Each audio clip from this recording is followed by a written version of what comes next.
Queridos irmãos, é muito bom estar aqui no dia de encerramento também desta conferência, deste congresso. Eu costumo dizer que se Jesus vier no fim de uma convenção ou de um congresso batista, vier para arrebatar a igreja, ele vai levar menos gente.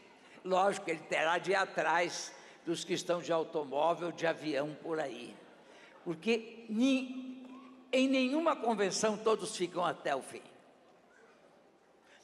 Alguns saem, e às vezes sem razão, podiam ficar mais 2 horas ou 3. Eu gosto de beber as delícias de um encontro como esse até a última gota. Só que eu não vou poder, porque eu viajo amanhã cedo para Presidente Prudente. Então eu tenho de estar com a minha esposa, tenho que estar em casa, tenho que arrumar outra mala, não é? Mas é muito bom participar de um encontro como esse. Eu quero agradecer ao pastor Fernando Brandão, a sua equipe tão competente, por todo o atendimento a gente, aos participantes desse encontro. Quero agradecer a simpatia dos irmãos, todos têm um sorriso, têm uma manifestação de alegria. Eu levo gratíssimas impressões deste encontro, e que Deus continue a abençoar a nossa Junta de Missões Nacionais, na realização de eventos como este, e que o nome do Senhor seja sempre glorificado por nós como povo de Deus. Meus irmãos, o avivamento registrado em Atos começou com oração. Jesus disse que permanecessem na cidade de Jerusalém, que seria o starting point, o ponto de partida da missão de Deus para salvar os pecadores, até que do céu fossem revestidos de poder. E assim começou. Nós vemos a oração a libertar Pedro, nós vemos a oração a orientar os passos da jornada missionária. A oração é insubstituível. Nada pode substituir a oração. E quando nós nos ligamos a Deus em oração, e devemos orar sem cessar, o Espírito Santo é como que recebe liberdade para atuar em nós e a comunicar-nos todo o poder de que falamos, sobre o que pensamos nesses dias. Meus irmãos, há 23 anos, eu senti o desejo de fazer algo que tenho mantido fielmente. Eu criei um livro de oração, escrevendo todos os dias nomes de colegas, de obreiros, de obreiras, só que o livro só tem 200 folhas, 400 páginas. Então, eu tenho escrito nas margens, a superior, o cabeçalho, embaixo, para poder caber todo mundo. A semana passada, eu orei por 609 pastores e obreiros. Pode ser que o nome do pastor Fernando Brandão está todos os dias, 365 dias por ano, porque o irmão precisa de graça redobrada para redobrados encargos. Meus irmãos, eu escrevo à mão. Uma vez uma senhora me viu escrevendo dentro do avião, olhou e disse: mas como é bonito escrever à mão. Ela chorando até, eu não sei, só escrevo digitando. Então aqui estão nomes de colegas, nomes de missionários nas Américas, nomes de missionários na Ásia, na África. Eu tenho nomes aqui, eu oro pelo mundo inteiro. Eu quero dar graças a Deus por fazer isto. E como eu aprendi?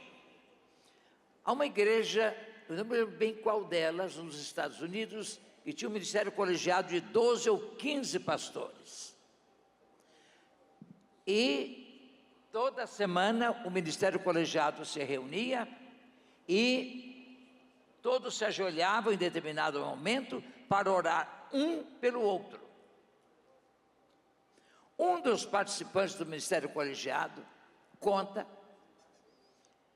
que ele não conseguia ficar acordado o tempo todo. Na terceira oração de algum colega, e algumas orações são mais longas, ele dormia em pleno momento de oração.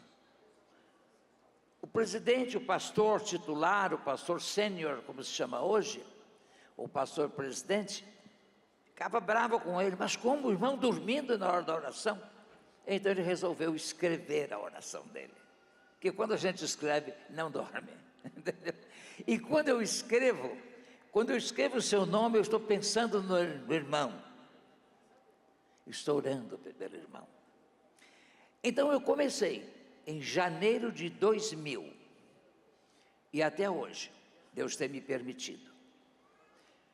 Às vezes hospitalizado, como já estive algumas vezes, eu passo alguns dias sem escrever, mas voltando para casa, eu atualizo os nomes e eu oro pelos meus colegas.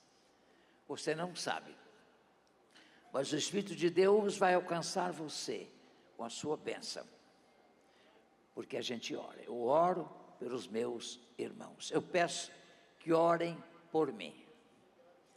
Eu preciso de suas orações. A cabeça é boa, é lúcida, mas o corpo não é o mesmo. Então, a mente está boa, mas o corpo já não aguenta saltar como do pastor Esdras, não dá, entendeu? Para ter o pique dele, tem que ter a experiência dele. Mas é bom, é lindo ver a vibração dele. Sinceramente, eu me sinto muito feliz em vê-lo. Então, fica, meus irmãos, a lembrança de que a oração é a condição sem a qual é impossível cumprirmos a missão. A oração está no começo, no meio e no fim da nossa obra. Creio que foi Moody quem disse, não é? Pouca oração, pouco poder. Muita oração ou toja, eu não sei, um dos dois, muito poder. Então, pratiquemos a vida de oração. Vamos recordar Atos 1:8, que nos lembra o que Jesus responde e Jesus diz aos seus discípulos. Primeiro, os discípulos perguntaram, e os que haviam se reunido perguntaram-lhe: Senhor, é este tempo, o tempo em que restaurarás o reino para Israel? Pensando em reino, é reino terreno, é reino deste mundo, é reino em que se exerce o poder do mando, o kratos, o poder do domínio. Jesus responde, e ele lhes disse: não vos compete saber os tempos ou as épocas que o Pai reservou por sua autoridade, nem o correr do tempo, o mover do tempo, nem o tempo pontual, aquele momento da graça, da irrupção da graça e da redenção. Não vos importa, nem sois capaz de conhecer tempos e estações, mas, esse que mais importante é esse, mas recebereis poder, quando o Espírito Santo descer sobre vós, e sereis minhas testemunhas, tanto em Jerusalém, como em toda a Judéia, e Samaria e até os confins da terra. O mapa mundi, aqui se encontra o mapa em que devemos cumprir a missão de pregação do Evangelho, dentro da missão de Deus, da redenção do universo. Sim, meus irmãos, nós cogitamos, pensamos no primeiro dia sobre o que é o poder. Depois nós pensamos como o poder opera, como ele se apresenta. E hoje nós vamos pensar em como responder e estar disponíveis ao poder do Espírito Santo. Porque se o poder foi dado a todos os que creram, por que nós temos um cenário como este? Em 1965, na campanha nacional de evangelização, quantos já viviam em 65? Levante a mão. Um pinguinho de gente. Nós tínhamos o alvo de 2 milhões de batistas, e até hoje não temos ainda. O que terá havido? Será que o Espírito que atuou em Jerusalém, em Samaria, na Judéia, e depois no mundo, na ecúmene, isso é, no mundo habitado, não está atuando hoje? Nós vamos pensar nisso. Atos 1:8 é efetivamente o leitmotiv, como numa música orquestral, aquele motivo que se repete ao longo da execução. Atos 1:8 é o leitmotiv de nossas reflexões e desta conferência Multiplique. Como responder à fonte de poder? Que fazer além de refletir? Porque às vezes nós ficamos no campo da reflexão, do estudo, da cerebração da nossa fé. E é preciso que passemos do pensar para o agir, do pensar para a ação. Alguém já disse que a vida é como o Novo Testamento. Primeiro os evangelhos, depois Atos. Você transforma o evangelho e a ação em Atos dos Apóstolos. Então eu quero dizer algumas coisas, e uma delas lembrando o que Paulo disse aos coríntios, como os corintianos deram trabalho a Paulo. Quanta divisão, quanta luta interna. Foi a igreja que menos amou Paulo, que não o ajudou em termos de sustento. Mas Paulo não deixava de amar aquela igreja. O teu amor nunca falha, não é isso? E o amor de Deus tem que estar assim derramado em nosso coração. Diz ele: irmãos, no capítulo 2 da primeira carta, quando fui até vós, anunciando-vos o mistério de Deus, não fui com linguagem pomposa, nem de sabedoria, como gostavam os corintianos, e os gregos em geral, buscavam sabedoria. Pois resolvi nada saber entre vós, a não ser Jesus Cristo e este crucificado. Estive convosco em fraqueza, em temor e em grande tremor. Minha linguagem e pregação não consistiram em palavras persuasivas, portanto lógicas, mentais, de sabedoria, mas em demonstração de poder e espírito. A nossa presença no mundo deve ser de demonstração de poder e do Espírito de Deus. O Espírito não há de estar escondido em sua capacidade de habilitar-nos, porque Ele quer habilitar-nos para um testemunho eficaz. Eu quero convidá-los a algumas decisões. Primeiro, compreendamos que a oração precede a apropriação do poder e a ação testemunhante. A oração precede. Se você fizer a obra de Deus sem oração, ela será de palha, não será de pedra e de elementos duradouros. Sim, é preciso que apropriemos. O Espírito está em nós, mas ele precisa de atuar em nós.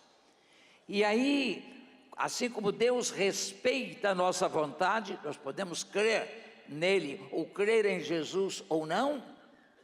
Assim o Espírito Santo foi nos dado, mas ele atua na medida em que nós lhe damos espaço, lhe damos oportunidade de fluir de nossa vida e abençoar outras vidas.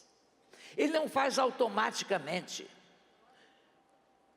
Eu acho que às vezes a comparação do poder com o dínamo não fica muito bem, não. O dínamo opera só ligar e pronto. Mas no caso da atuação do Espírito Santo, a nossa vontade tem que estar em sintonia com a vontade do Senhor e com o propósito do Espírito. E Ele nos move, Ele nos aponta o lugar, Ele nos aponta onde atuar, a quem falar, como falar. Ele nos dá sabedoria, Ele nos santifica, Ele nos faz lembrar. Ora, gente, eu só posso lembrar de uma coisa que eu aprendi antes. Se você não lê a Bíblia, não se apropria da palavra de Deus, como é que o Espírito vai fazer você lembrar a palavra no momento em que alguém precisar de um conselho bíblico, de uma orientação, ou que apontemos o caminho?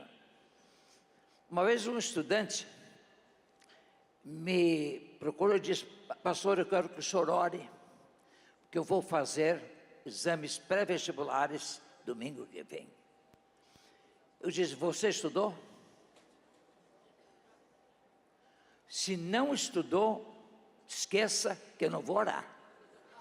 Deus não opera no vazio. Operou o Espírito Santo, não é? Na criação do mundo, mas Deus não opera. Deus vai fazê-lo lembrar, o Espírito de Deus vai fazê-lo lembrar o quê? Se você não estudou, não aprendeu nada. Eu nunca me esqueço de um grande médico que teve programa de rádio no Rio de Janeiro. Um grande médico, um homem de Deus, Ele fez o exame para a cátedra, para professor efetivo, professor titular da Faculdade de Medicina da Universidade do Brasil. Ele disse que estudou bastante, estudou muito, orou a Deus, foi para o exame. Houve uma questão que caía, uma informação que ele só podia obter no rodapé, na nota de rodapé de um livro. E na hora ele se lembrou perfeitamente. Ele teve a aprovação de 10 com louvor. O Espírito nos faz lembrar. Você às vezes não está com a Bíblia. Aliás, nas horas em que às vezes mais precisamos, não temos o exemplar da Bíblia em nossas mãos. Mas a pessoa precisa, a pessoa está aflita, e o Espírito de Deus faz brotar em nosso coração aquilo que lemos. E a palavra sai de nossa boca como água fresca de uma fonte preciosa, como a fonte de água santa em Campos do Jordão, que brasileiro nenhum explorou. Veio a Nestlé e explorou, e hoje é a Minalba, é importada para vários países. Temos que aproveitar da fonte, e a fonte é a palavra de Deus. Sim, meus irmãos, o Espírito vai atuar de acordo com a palavra, ele vai operar transformações através da palavra, ele vai nos habilitar a falar, lembrando a palavra, ele nos dará palavra de sabedoria em momentos de pressão, ele fará isso. Mas compreendamos que a oração precede a apropriação do poder e a ação do poder testemunhante. Em segundo lugar, desçamos, entretanto, de nossos cenáculos, depois de orarmos. Vamos para o meio das multidões. Não nos escondamos e falemos na língua de cada um sobre Jesus Cristo e o seu poder de salvar, como ele viveu, morreu, ressurgiu e subiu aos céus e prometeu voltar e voltará. Isso é ser testemunha. Desçamos. Alguns se concentram em oração e ficam a orar o tempo. Lógico que eles abençoam alguém, mas a vida deles, o contato deles tem que abençoar. Eles têm que estar no meio do povo e falar a língua de cada um, de modo a levá-los à salvação. Mantenhamos a comunhão com os que creem. A sua fé se desenvolve muito mais você estando em comunhão na igreja do que sozinho. Eu não creio em crente abençoado solitário. Eu não creio numa vida ermitã, uma vida de eremita no deserto. Deus não nos chamou para o deserto, mas para estar aqui no meio de gente, para abençoar gente, para salvar pessoas. Agora, temos de orar, temos de estar no cenáculo, com nossos amigos de oração, nossos companheiros de luta, companheiros de farda, porque somos soldados de Cristo, e depois sair para a batalha, movidos pelo Senhor. Mantenhamos a comunhão com os que creem, oremos, aprendamos aos pés dos apóstolos. Paulo diz aos Efésios que a igreja está fundada sobre os ensinos dos profetas e dos apóstolos. A nossa fé é bíblica. Se não é bíblica, é uma fé vã, não é verdadeira. Então, nós devemos estar com o povo de Deus aprendendo. Não só aprendemos sozinhos, aprendemos com os irmãos. Por isso que o autor de Hebreus adverte: não deixando a vossa congregação, como é costume de alguns, antes admoestando-vos uns aos outros, tanto mais quanto vedes que se vai aproximando aquele dia. Juntos cantemos, juntos louvemos, juntos celebremos as ordenanças, que não devem ser apêndice do culto, mas tanto o batismo como a ceia do Senhor deve ser parte integrante do culto, e o pastor tem que pregar sobre batismo, sobre ceia, no dia de batismo e dia de ceia. Nada de uma posição, digamos, apendicular das ordenanças. Elas são importantes, elas são testemunhos nelas mesmas. Desenvolvamos, como na igreja de Jerusalém, o movimento, como já disse, pendular no templo e nas casas. Eu tenho algo que eu disse na Bahia, terra do pastor Fernando Brandão, que eu tenho repetido. Meus irmãos, uma igreja não existe para crescer só em expansão. A igreja de Jerusalém já tinha talvez uns 10 mil membros, 6 anos, 7 anos depois do Pentecoste. Já era tempo de se espalharem por Samaria, por Judeia, por Galileia, mas não era tão bom estar ao pé dos apóstolos. A igreja não tinha coro, não tinha grupos de louvor, mas devia ser um ambiente notável aquele, ouvir João, ouvir Pedro, era bom demais. Era bom demais. É o que ocorre com igrejas grandes, a gente não sai. Ah, pastor, mas ela é grande por fora, mas por dentro é pequena, por causa dos pequenos grupos. Mas nem 30% das igrejas grandes participam de pequenos grupos.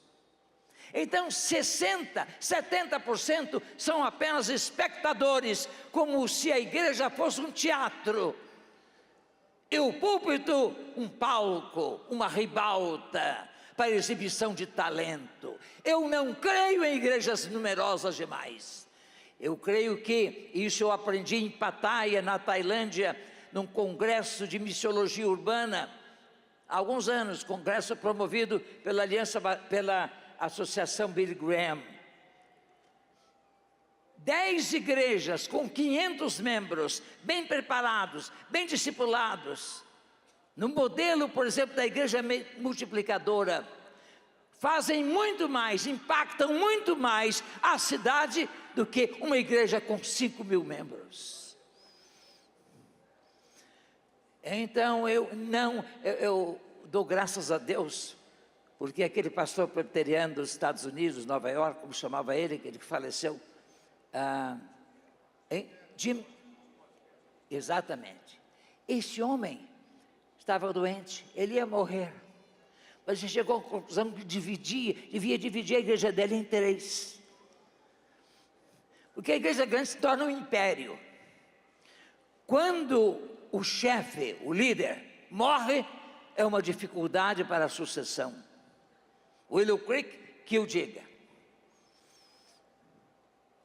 E Saddleback vai passar pela mesma situação.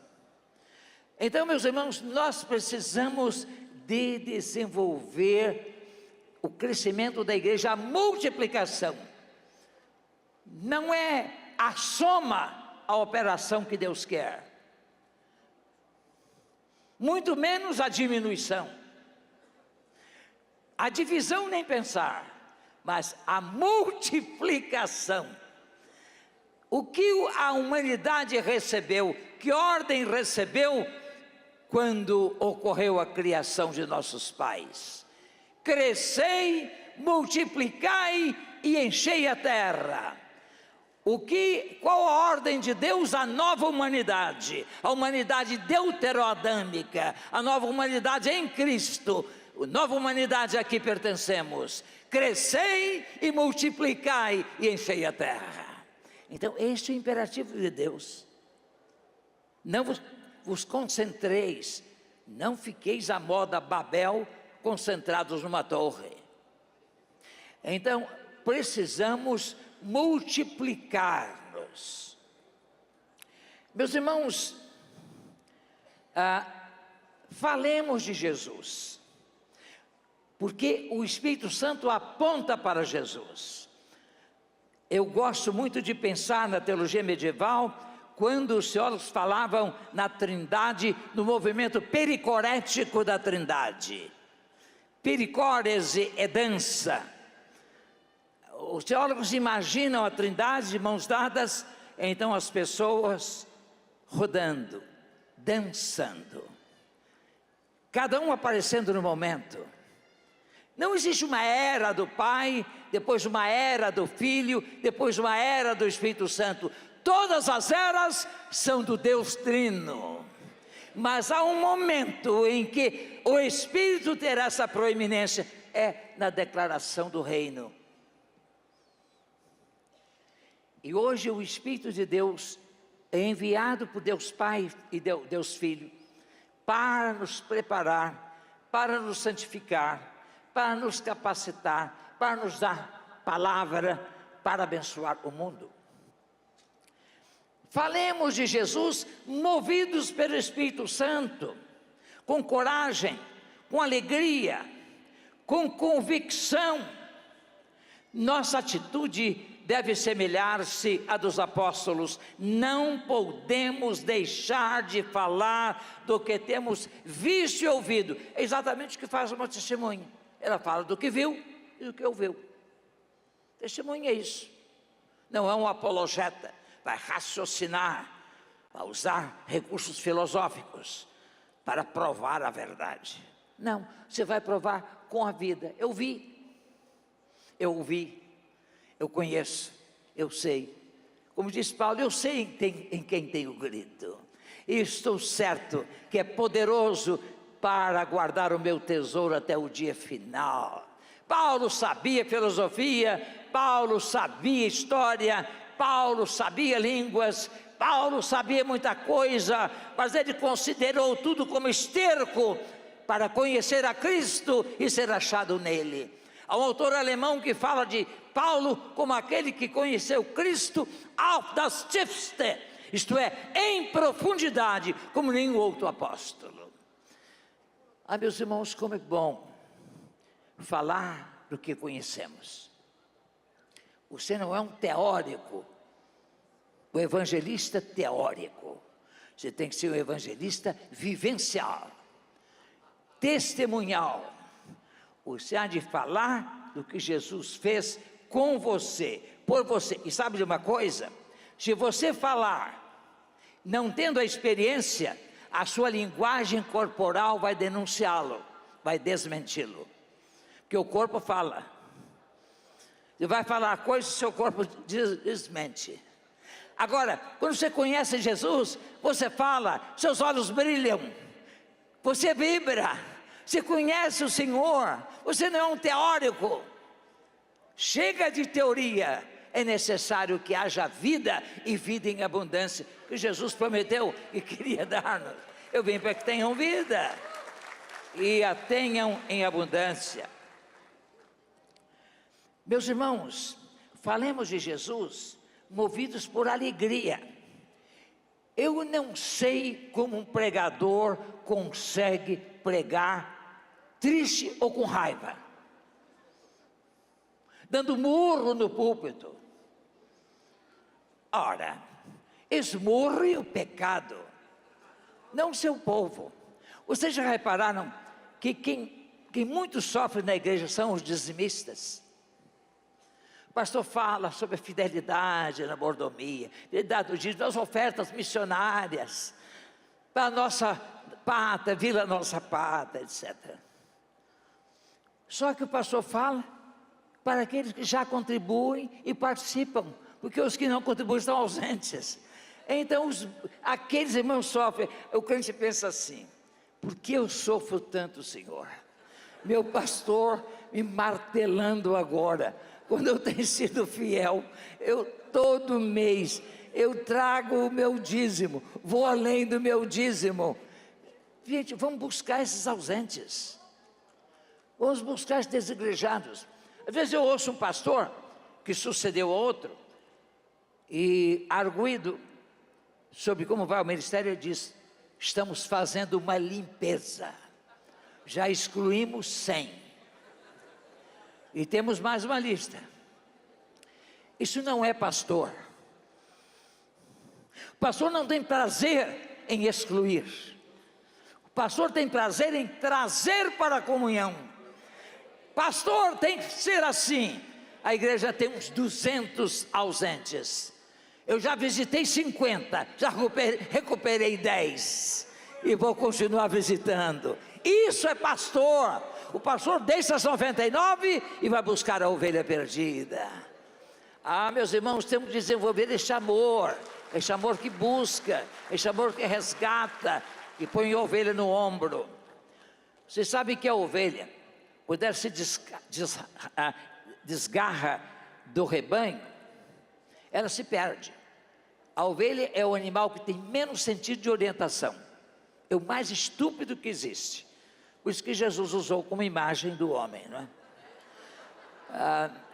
Então vejam, quando a ovelha então se desgarra, ela deita e fica moada.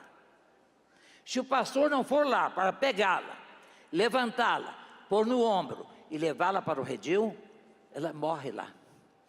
Se uma ovelha, por exemplo, numa ribanceira, ela escorregar, ela cheia de lã, ficar de pernas para cima, ela fica balindo, enrouquece, morre. O pastor precisa ir lá, achá-la de pernas para o ar e levantar. Eu aprendi isso com um pastor de ovelhas, que escreveu sobre o Salmo 23. Quando Davi diz: refrigera minha alma, é isso. Quando estou de pernas para cima, quando estou desamparado, Jesus me pega e me põe sobre meus pés, me leva para o rebanho. Louvado seja Deus. É isso. A igreja tem que ser isso. A igreja impacta a sua comunidade quando os crentes se amam e se buscam e se pertencem e participam da koinonia, da comunhão. Há muita gente que tem sido levada a Cristo pela comunhão, com esses crentes são unidos. Aliás, no primeiro século era assim. Os incrédulos diziam: como eles se amam. É isso. O nosso amor é uma forma de expressar o poder do Espírito. Meus irmãos, enfrentemos com ousadia e confiança do Senhor o preconceito, a má vontade, a incompreensão, as ofensas ou a perseguição por causa do Evangelho. Mas uma coisa que eu digo, e os irmãos de Jerusalém lá no céu vão me perdoar quando eu chegar lá, é que eu acho que a igreja não cumpriu plenamente o Atos 1:8, nos 7 primeiros anos da igreja. Ela cresceu, se expandiu, ficou enorme, com grande visibilidade numérica, mas não testemunhal. Agora, o que fez o Senhor? Permitiu Atos 8:1. Primeiro, o testemunho real de Estevão. Porque testemunho é isto: é você dizer que conhece a Cristo, que morreu por você na cruz, que ressuscitou ao terceiro dia, que subiu aos céus, que voltará, é o Senhor de sua vida. Você vai mostrar, vai falar e vai viver essa realidade. Jesus é meu amigo. Não há amigo melhor que Cristo. Não vou cantar não, senão vamos tomar muito tempo. Me dá vontade de cantar, lógico que dá. Não há amigo melhor que Cristo. Não nenhum, não nenhum. Não há que ame tanto. Não nenhum. Não nenhum. O mundo tem que saber disso. Não há amigo como Jesus. Você está desenganado, o sócio roubou e o levou à breca, ele foi abandonado pela esposa, mas nós apresentamos Jesus, que é o verdadeiro amigo, é o consolador, é aquele que está perto e pelo seu Espírito nos conduz pelo caminho da verdade, da justiça, do bem. Sim, meus irmãos, enfrentemos com longanimidade. O que é longanimidade?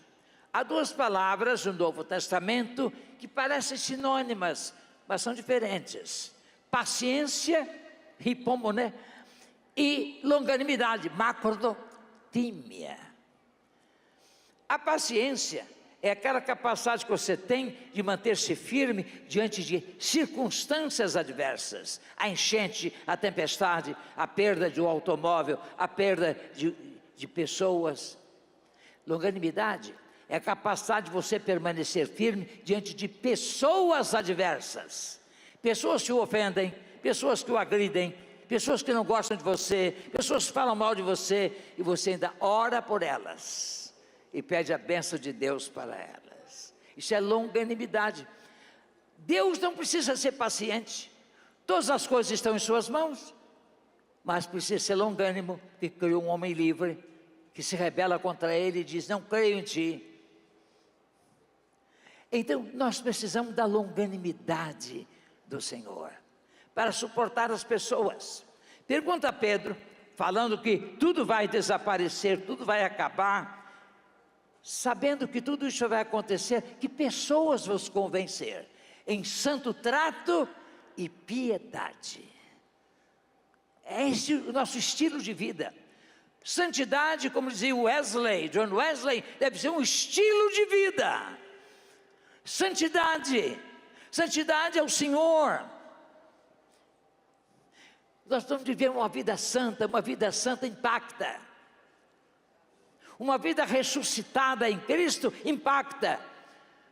Lázaro foi o único indivíduo que ganhou almas sem palavras. As pessoas iam à casa dele e o viam e criam em Jesus. Quer dizer, quando as pessoas veem alguém que realmente nasceu de novo, ressuscitou,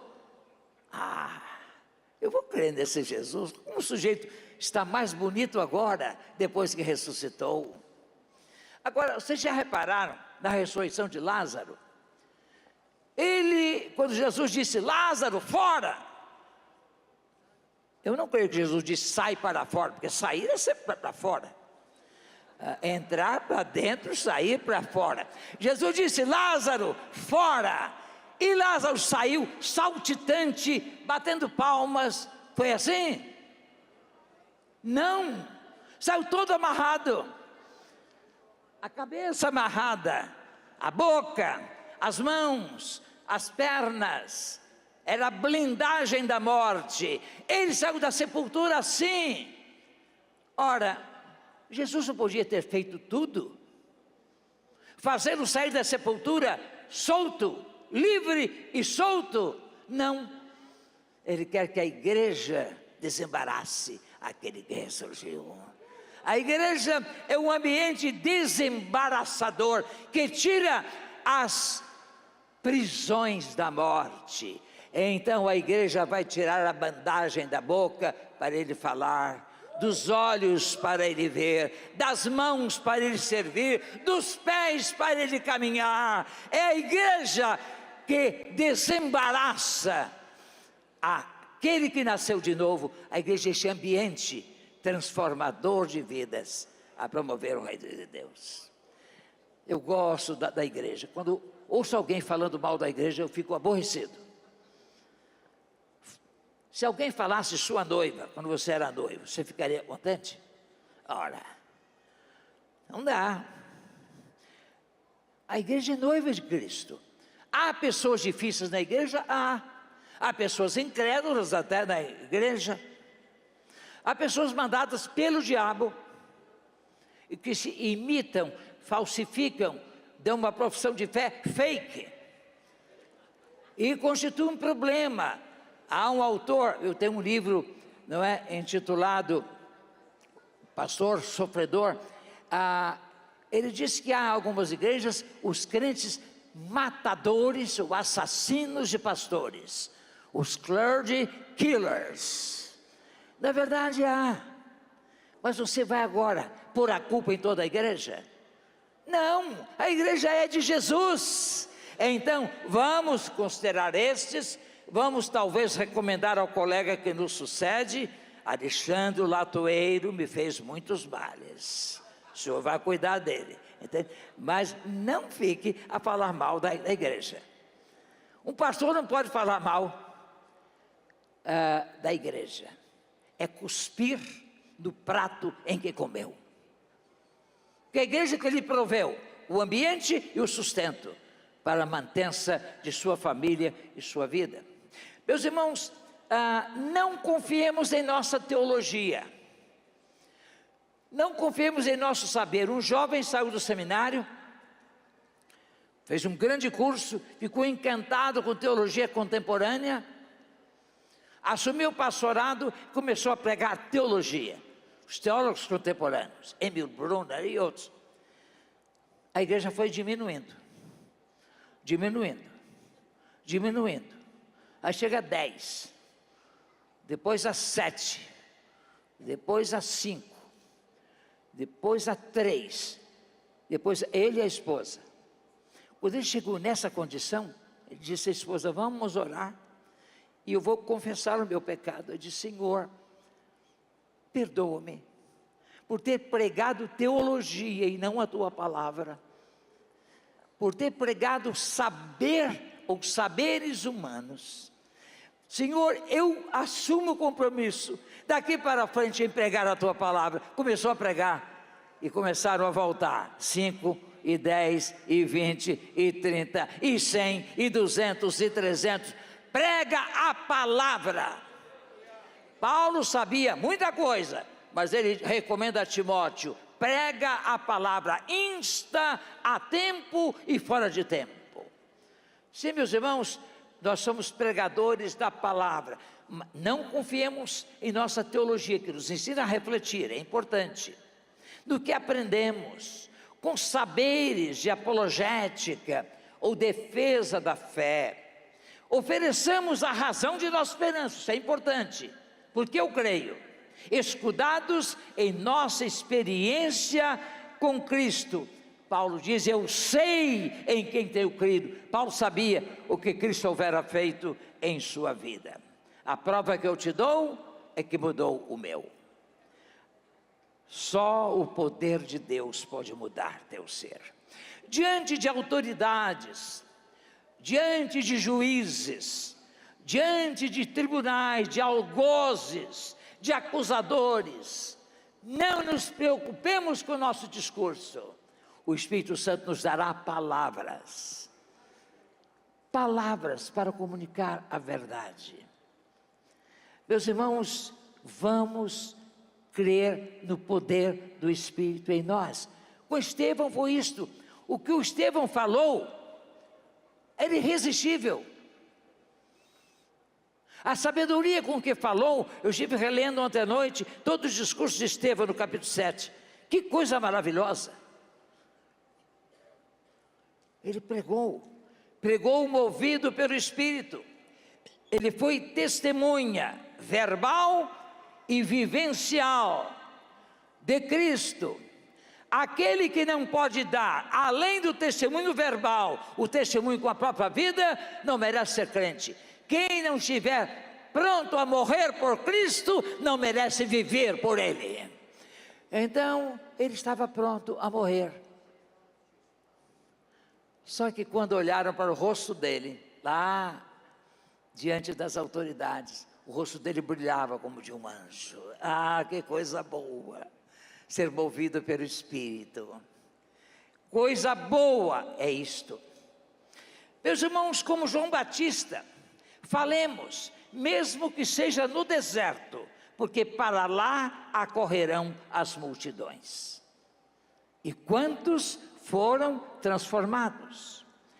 Nossa vida transformada, santificada pelo Espírito Santo, cada dia mais, deve ser o mais poderoso argumento do que Jesus faz e pode fazer com o nosso vizinho, com o nosso amigo, com o nosso ouvinte. Obediência é condição sine qua non para a operação do poder do Espírito Santo. Humildade, obediência, submissão. Atendemos para os exemplos de Filipe, de Pedro, de Paulo, cujos ouvidos estiveram sintonizados com o do Senhor e seu Santo Espírito. Que maravilha é o testemunho desses homens. E eram homens como nós. Preguemos a palavra, seja tempo favorável ou não. E não caiamos na armadilha de falar o que agrada aos ouvintes, aos ouvidos das pessoas deste século. Há muito pastor progressista, que quer falar o que agrada à filosofia do progresso, entre aspas, que é regresso moral. O homem está deixando de ser um gigante, a imagem e semelhança de Deus, vai se tornar um ser inferior. Há uma animalização da vida. O amor é líquido, como diz Bauman. A sociedade é líquida, não há nada sólido. Nós temos algo que é sólido, que rocha é sólida, e Jesus é a nossa rocha. Jesus é o nosso Senhor. Então, meus irmãos, precisamos de saber disso. Agora, ponhamos nossos livros, nossas estratégias, nossos saberes aos pés do Senhor, para que o Espírito, o dinamis divino, os otimize e utilize. Tenhamos a nossa vida no altar.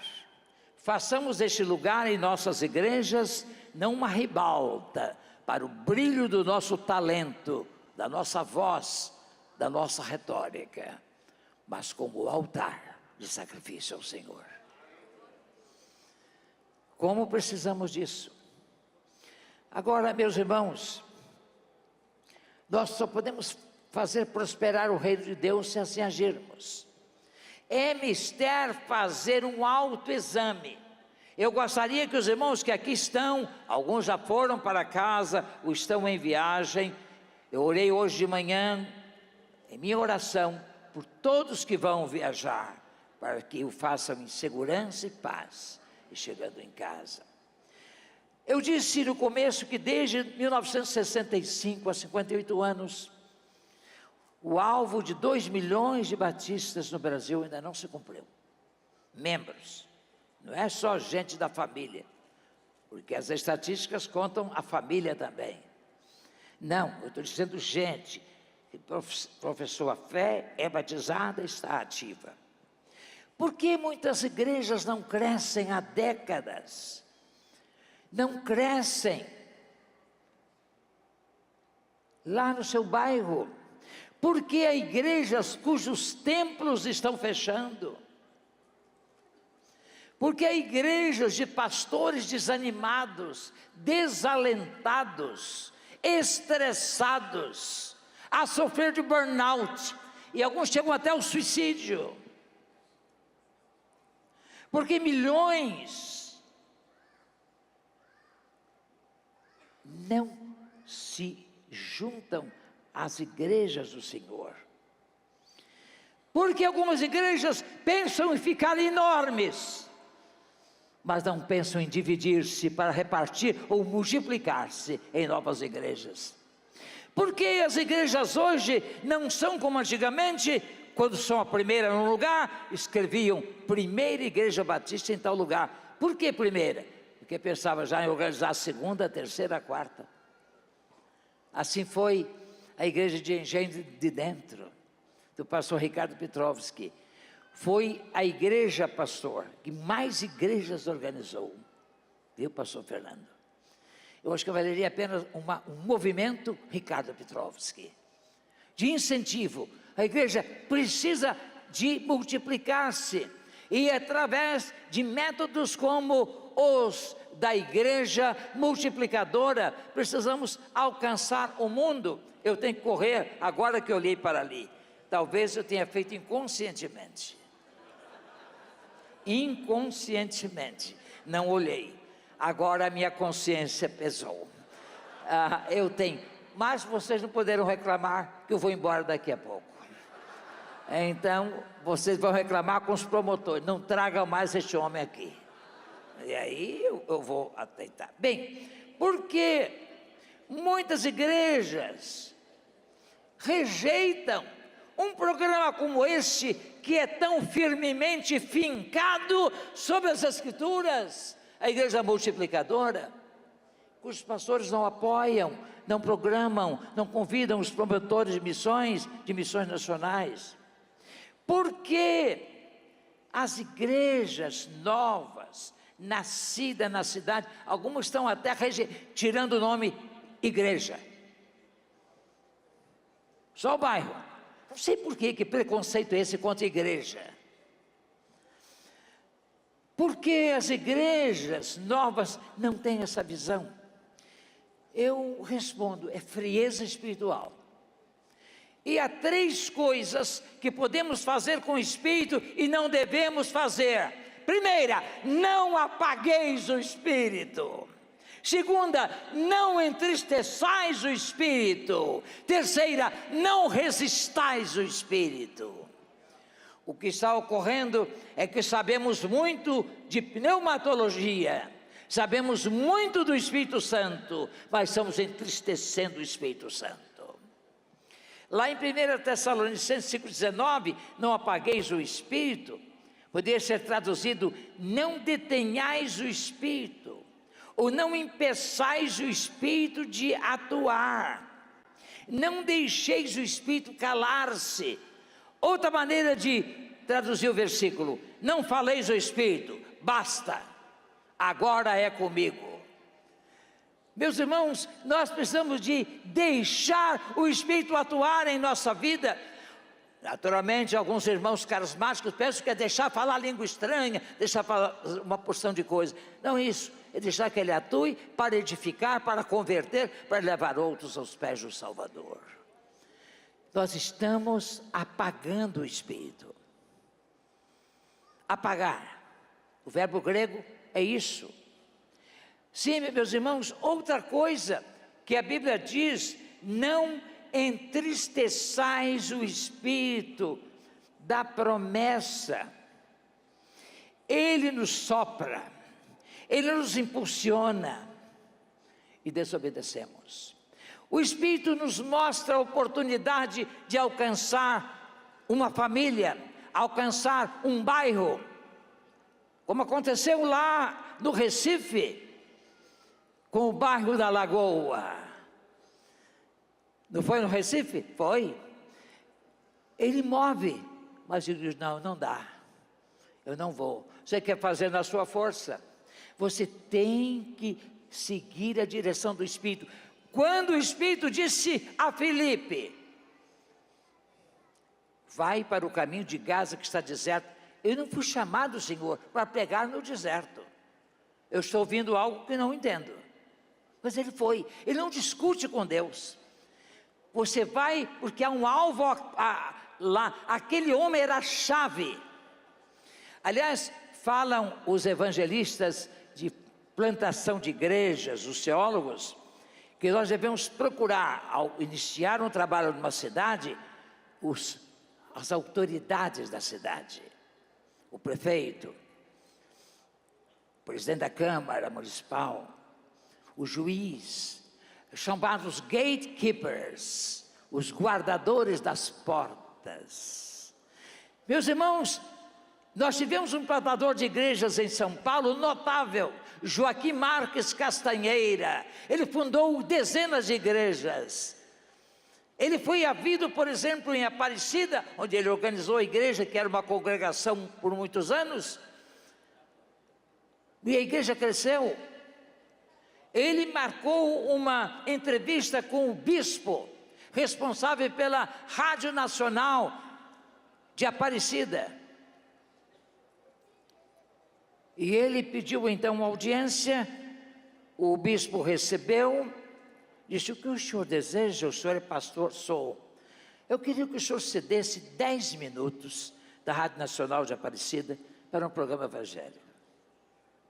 Ah, não posso. O senhor é batista, não é? Eu gosto de vocês. A minha tese de doutorado na Universidade Gregoriana de Roma foi sobre os batistas. Eu descobri, é a conclusão da minha tese, que os batistas são o grupo cristão mais próximo ao modelo do primeiro século. Olha, um bispo católico disse isso.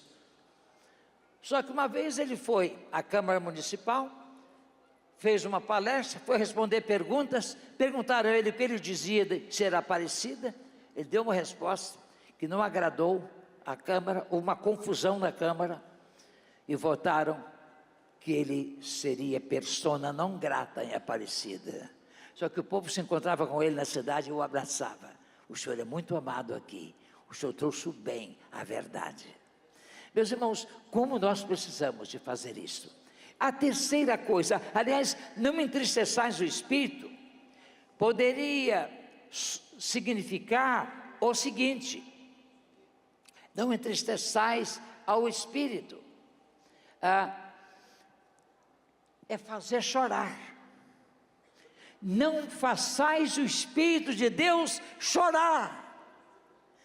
Meus irmãos, o Espírito não pode entristecer-se em nós, ele se agrada em nós, conosco, quando nós seguimos a sua orientação e vamos ao alvo, ao destino, à meta que ele traçou para nós. Sim, estou terminando. Não resistais, vós sempre resistis ao Espírito Santo. Lógico que Estevão falava às autoridades judaicas que o estavam perseguindo, queriam julgá-lo e matá-lo.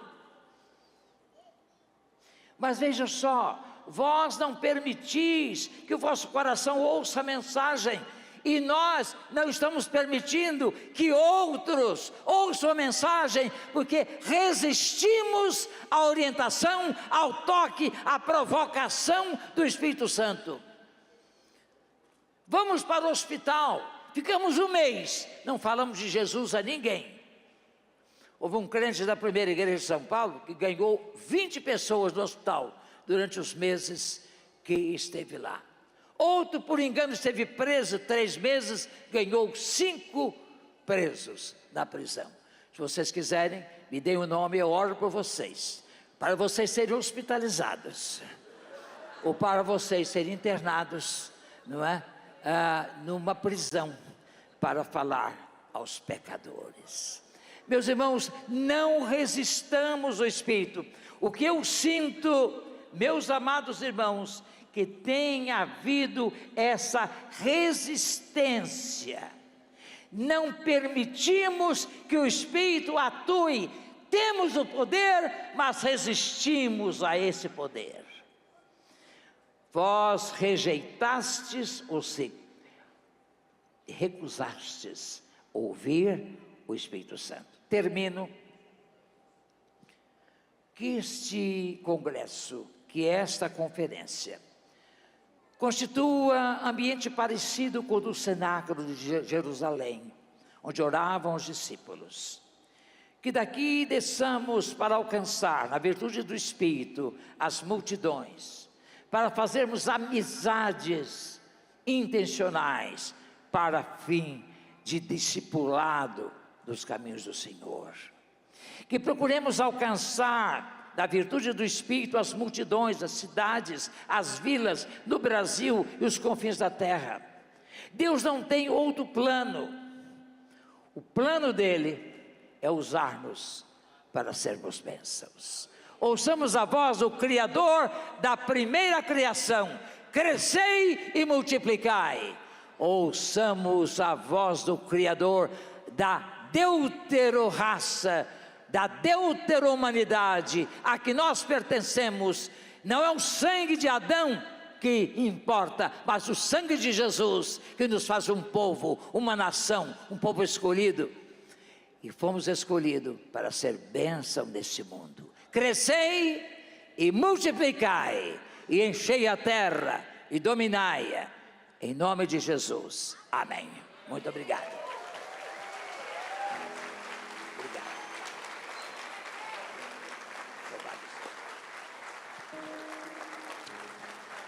Senhor, obrigado pela vida do querido pastor Irlandes. Obrigado porque o Senhor ministrou em todos os nossos corações, através da vida do teu servo. Abençoe a sua esposa, sua família, sua viagem. Continue usando, Senhor. E eu quero te pedir, tenha misericórdia da gente e conceda muitos anos de vida e saúde ao pastor Irlandes, para ele continuar ministrando a todos nós. Ó Deus, obrigado, porque ele tem sido um pastor para os batistas brasileiros. Para nós, pastores, ele tem sido um pastor. Obrigado, Senhor, por esta vida tão preciosa. Em nome de Jesus, amém e amém.